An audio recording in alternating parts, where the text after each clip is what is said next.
сега време да преминем към зодиакален знак Дева с съобщенията за тях за месец декември 2016 година. Аз съм разбъркала картите доста добре, за да не губим време в видеото. Сега ще ги разбъркам и пред вас. Докато го правя, ще ви споделя каква е астрологичната прогноза за девите за месец декември 2016 година. Очертава се месеца да акцентира върху семейството и домашните задължения като най-важни. Също така обаче забавленията и партитата ще се окажат част от ежедневието ви през този месец. Много е вероятно вашия дом да претърпи основни ремонти и преустройства. Очертава се успех в реализацията на голяма част от поставените ви в предходните периоди цели. Естествено, не без помощта на личния ви чар и обаяние, като в най-пълна степен това се отнася за родените през месец септември. Успоредно с това е възможно да се наложи да проявите и някаква агресия и независимост, проправяйки пътя си към съгласуваност и сътрудничество, което е главен акцент за вас през месец декември. Внимавайте доста да е умерена и сведете личния елемент до минимум. Хубаво е да приемете ситуацията такава каквато е. По този начин най-лесно ще доведете изхода в своя полза. В финансов аспект месец декември ще бъде прекрасен, превес на входящите парични потоци, не без помощта на членовете на семейството ви. Допълнителен плюс ще бъде умението ви да пестите, възползвайки се от изгодните оферти и промоции, които ще се намират естествено през месец декември. Очертава се също и лесно погасяване на стари задължения. До средата на месеца в каквото инвестирайте. Ценни книжа и недвижими имоти са добри за вас. След това обаче по-добре да се въздържате от рискови вложения поради настъпването на ретроградния Меркурий на 18 декември, който ще продължи до 8 януари. В любовта обстановката е относително спокойна, не са изключени пререкания, разбира се, но те ще бъдат лесно разрешими. За добрата семейна атмосфера ключова ще бъде комуникацията с партньора. С нейна помощ най-лесно бихте владели променливите понякога настроения на човека до вас. Съветът към необвързаните е да посещават семейни избирки или фирмени партита, защото там има шанс да срещнат някой специален, с когото да започнат връзка.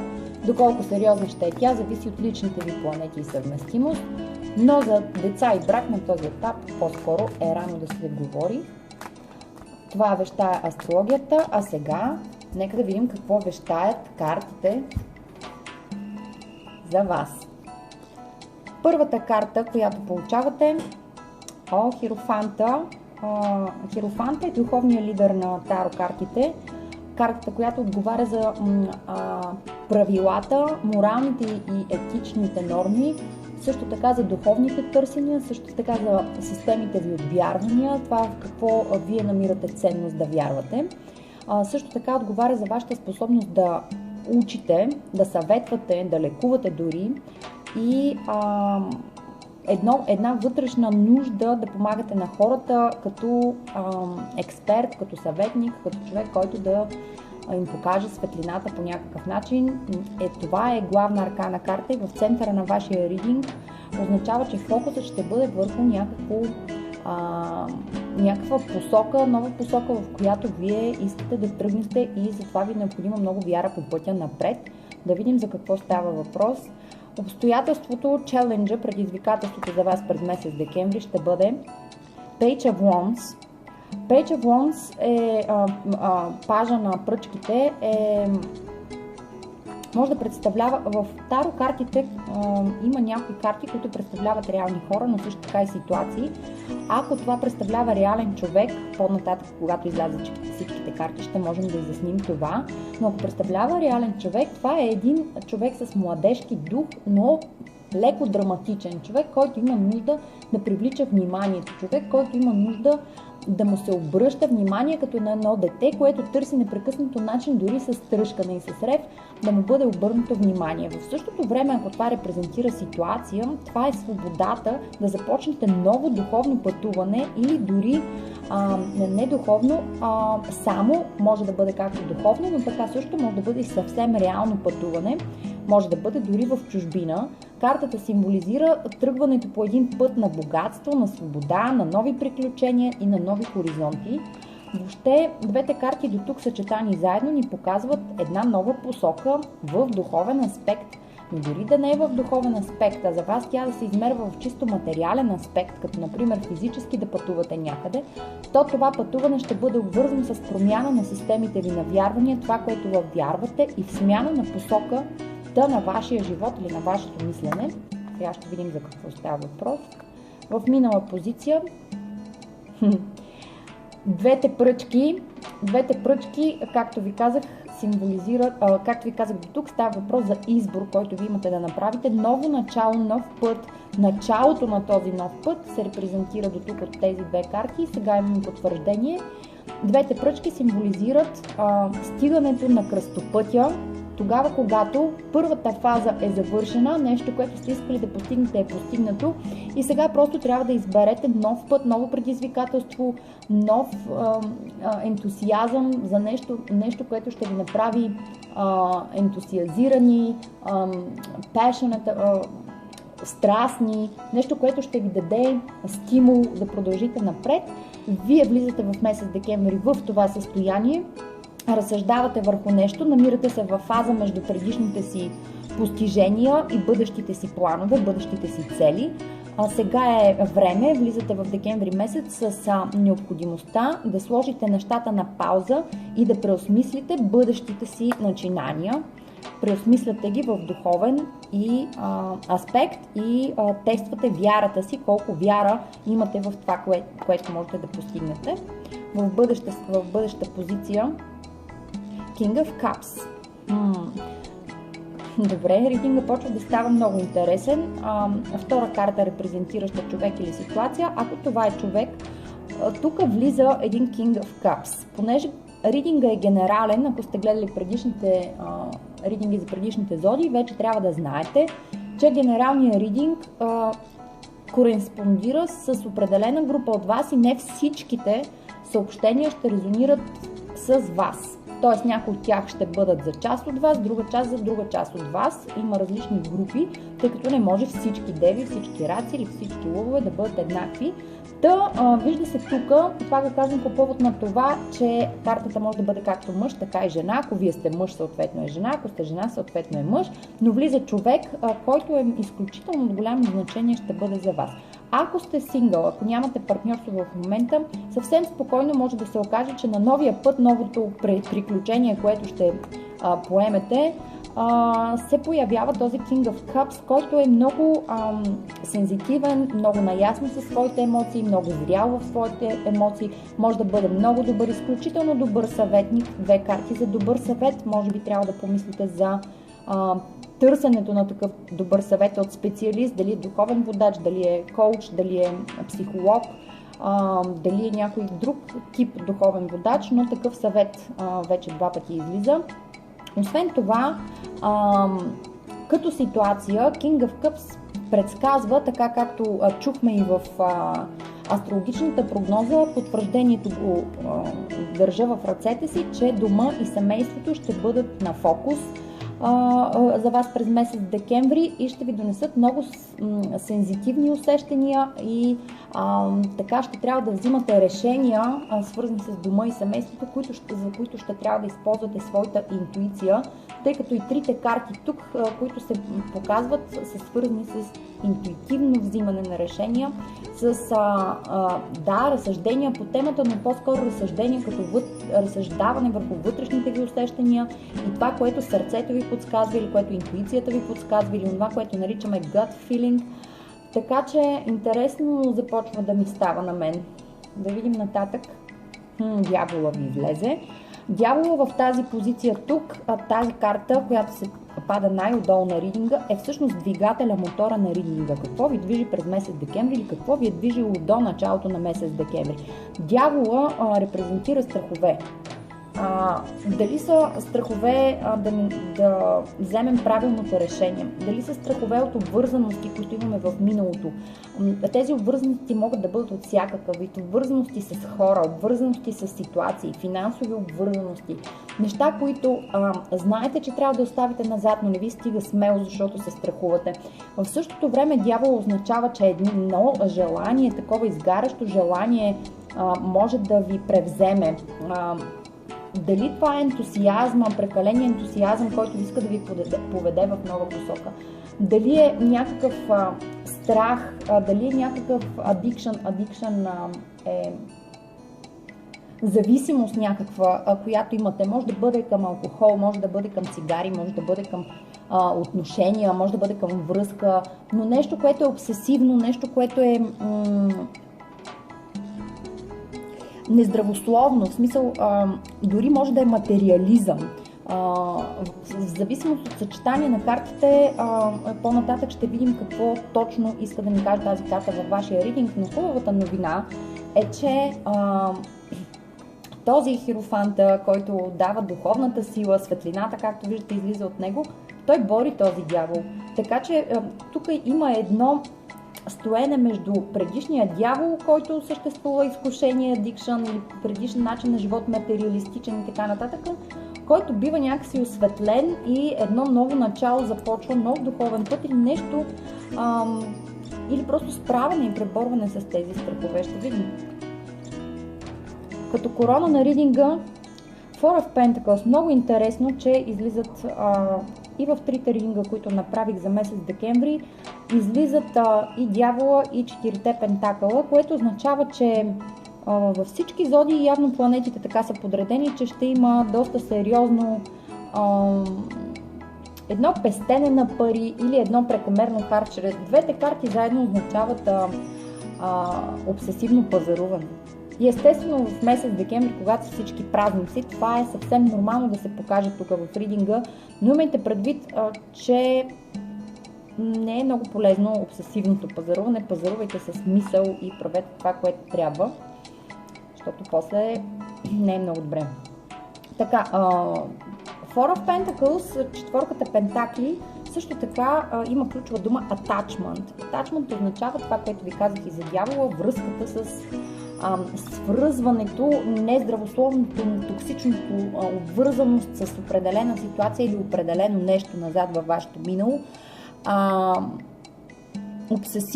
Обсесивно държане на нещо, страх да не загубиш нещо, но този страх обикновено ни пречи да продължим напред. Ако се върна обаче към астрологичната прогноза и я обвържаме с тази карта, планетите ви показват, че ще бъдете в състояние, тъй като четвъртата пентакли също означава и добро финансово състояние, и астрологичната ви прогноза съобщава това, че ще бъдете в състояние да се справяте много добре материално и да спестявате.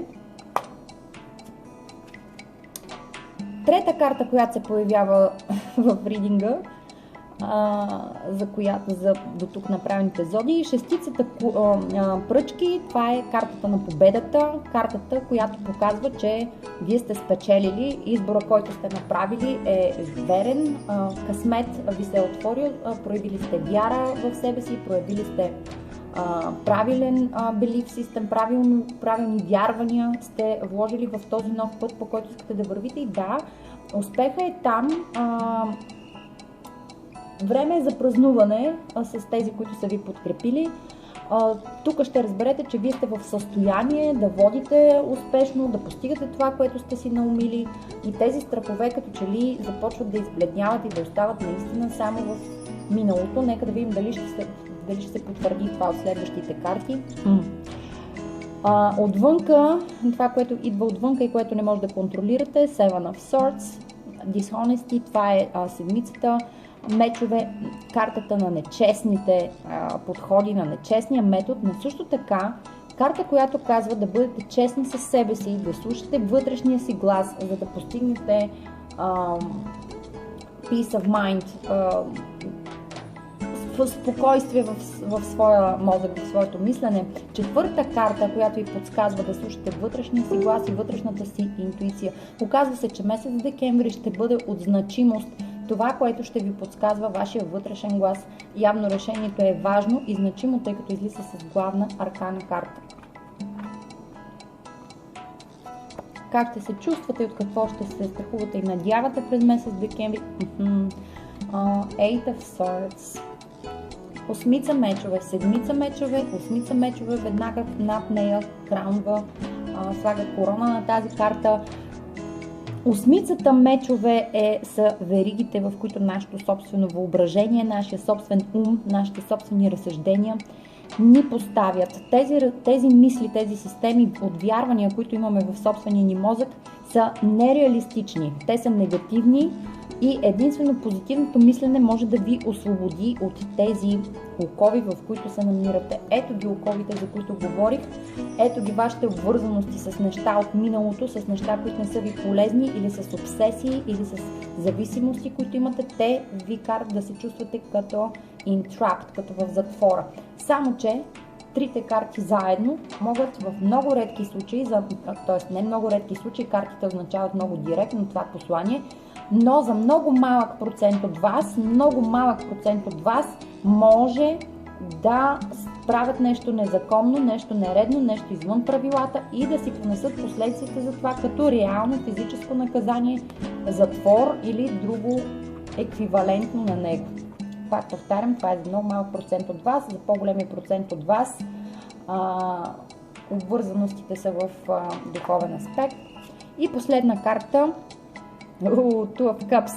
Енергиите явно са общи за всички, силно планетарно присъствие през месец декември, силно влияние, вероятно и с ретроградният Меркурий, защото последната карта като изход от месец декември, като финален outcome, като финален резултат на ридинга, Two of Cups, безусловната любов, партньора, който харесвате наистина, истински, дълбоко, с който имате емоционална, духовна и физическа връзка, ментална също така, силно свързване, силно обвързване в позитивния аспект, не в аспекта на дявола, въпреки че двете карти заедно означават и страст, много страст в любовта, тъй като, както казахме, дявол е свързан с физическите обвързаности и addiction. Тук можем да говорим за сексуални отношения, които са направо вау. Но това е, ако ридинга го четем като любовен, т.е. за някой от вас ще бъде любовен, за други ще го разчета след малко. Картата ви казва, че сте отворени за да срещнете нова любов. Отново в ридинга виждам три групи хора. Първата от тях е тази, която търси, и най-силно е посланието за тези от вас, които нямат партньор до себе си или са в много начален стадий на една връзка. Надежда и желание виждам в девите за намирането на партньор и той идва. Тези от вас, които търсят и искат да започнат нова дълбока връзка, такива енергии много сериозно присъстват в вашия ридинг. Да не забравяме, че и в астрологичната прогноза, която одеве ви разясних, се очакваше на семейни сбирки или на фирмени партита да срещнете някой специален, с когото да започнете нова връзка, началото на връзка. Този някой може да бъде и представител на водните знаци Скорпион, Рак или Риба. По-вероятно Рак, но все пак. Така. Това е за тези от вас, които са сингъл. Тези от вас, които са във връзка, им се иска да имат свобода. Тези от вас, които са във връзка, ще търсят свобода, ще търсят измъкване от задълженията на връзката, измъкване от комитмент. Няма да им харесва особено много обвързаността. Ще искат да започнат приключения, ще искат да правят нещо ново. За тях стейджа е постигнат, време е да се започва нов път на този кръстопът. Те са emotionally mature, но също така може би и партньорите им са. Но тук има една карта за читинг, за изневяра, за правене нещо зад гърба на някой, което после обаче ще доведе до една такава чувство на entrapment, но също така тези, които са обвързани, в крайна сметка ще им се наложи да комуникират всичките тези неща, които изпитват и които чувстват, ще им се наложи да комуникират. Както ви каза и астрологичната прогноза, обстановката за тези, които са обвързани, е относително спокойна, но пререканията, които неизменно идват с ретроградния Меркурий, изискват изключително чиста и ясна комуникация, защото единствено и само с нея промените, които една връзка търпи, тези малки нужди, които имаме да избягаме понякога, да тръгнем на приключения, да ни се случи нещо ново, да празнуваме, да правим неща зад гърба на партньора понякога, всъщност ни водят до едно състояние, в което се чувстваме обвързани, ограничени и така нататък. Главният съвет на картите за тези, които са обвързани, внимавайте с комуникацията, защото в крайна сметка тая връзка е изключително важна и правилна. За трета група от вас виждам, може би много по-малък процент от вас, но виждам как някои от вас този месец ще планират или ще се женят, защото Хиерофанта е този, който благославя брака. Той е все едно български поп, християнски свещеник, който сключва брака на тези две души. Може да го видите в картите. Това са двама души, които минават под венчило, така че за някой от вас и това предстои. Както вече казахме, фокусът ще бъде върху семейството, така че можем да разтълкуваме картите и по този начин. Така, толкова от таро картите. Може би да хвърлим малко яснота, да видим дали ще ни излезат съобщения, свързани с други аспекти, не само за тези, които са в любовни взаимоотношения, въпреки че това изглежда, любовта и духовността изглежда да бъдат главен акцент за вас през месец декември, но ако погледнем на ридинга като на бизнес ридинг, то тогава двете карти, двете пръчки плюс 4 пентакъла говорят за голям бизнес, голямо бизнес начинание с сериозни приходи, така че дори и за тези, които се интересуват от финансовото си състояние през месец декември, единственото предупреждение: внимавайте, защото отвънка идва един, който най-малкото, което може да открадне, са идеите ви. Другия съвет: не се чувствайте ограничени от собствените си негативни мисли. Направете това, в което вярвате, че трябва да тръгнете като нов път. Направете го, имайте достатъчно силна вяра, че то ще се случи и в крайна сметка потърсете съветник, потърсете консулър, някой, който може да ви изведе с правилния съвет. 100% човек, към който ще се обърнете, може да ви помогне, защото тази карта означава reliable advice, т.е. съвет, на който със сигурност може да разчитате и победата е неизменно ваша. Нищо неприятно не виждам в ридинга ви. Много балансиране, с горе-долу балансиран брой от всичките свити, но все пак много набързо ще метна още няколко. Ангелските послания ще бъдат добавени допълнително към ридинга, тъй като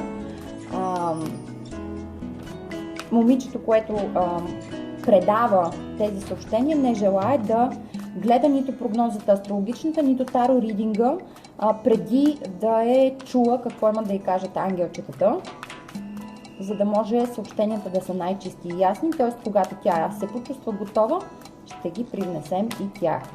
Сега да видим какви допълнителни послания имаме.